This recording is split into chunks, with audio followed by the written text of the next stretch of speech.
Hello, I'm KOEUNISM, host of the show. This episode will be on feelings, emotions and thoughts. Our feelings, emotions and thoughts are controlled by our personal identity and our sense of self. An onion theory is used to describe this. In the inside of the onion is our core self. The next layer is our animal sub-self. The next layer is our conscious minds, followed by the way in which we believe others perceive us, and finally, the way in which we present ourselves to others. Feelings relate to our core self, which is the true nature of our personal identity and our sense of self. Our thoughts are controlled by our conscious minds. This can be 100% truthful, although it gets distorted by our animal sub-self. This is where the ego resides. Feelings are more trustworthy. Our thoughts are easily manipulated by the government, corporations, and others around us. When a situation in the world, such as what happened in Paris or the Sydney siege, we may feel this situation is bad, but our thoughts tell us otherwise. Obviously this situation is bad. Our thoughts don't tell us that this is good, but our thoughts distort our point of view. We are all at fault for the occurrences that are going on with ISIS. We can't just blame a single religion such as the Muslims. They raised these people, but they did not control the world in which they live. We all do that, and we all contribute to terror.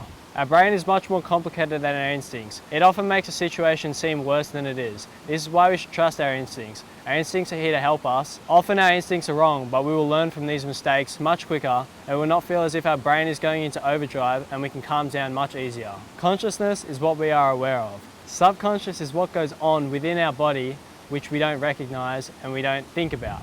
We are not aware of our subconscious thoughts, but they still control our every move and our every action, such as breathing. I've been accepted into a psychology course and I've done a vast amount of study on the topic itself.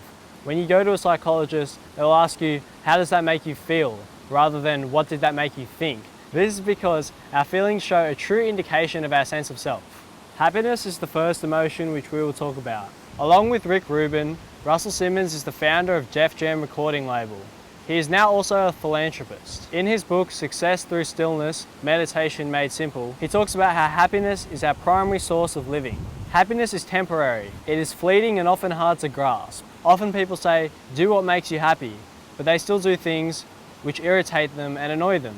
They're too afraid to stand up to the people and corporations who control their every move. In order to gain true happiness, you must be free from the world and free from your own thoughts. As often as possible, you must feel instead of think.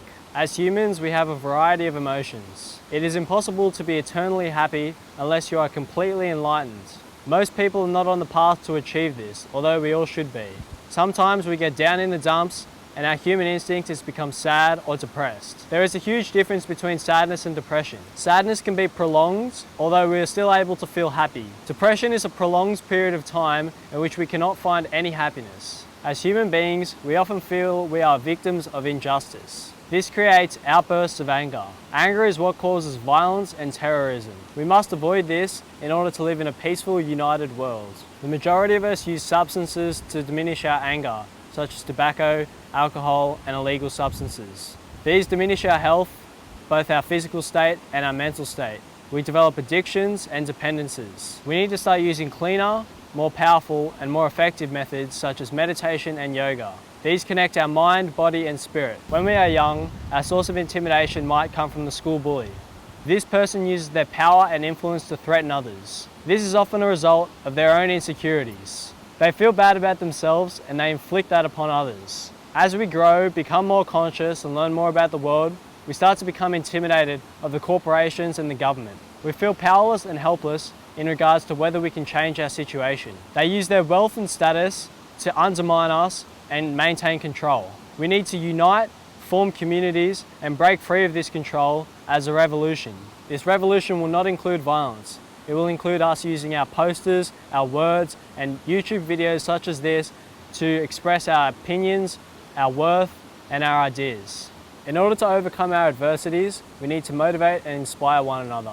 This is the reason why I'm creating KOEUNISM, to help motivate you. In regards to motivation, we need to focus on interdependence rather than independence. We are often strong at motivating ourselves, but we're not good at motivating others. We need to use our skills and our words to unify. This is the only way we will overcome the corporate elite. I haven't yet determined what the next video will be on.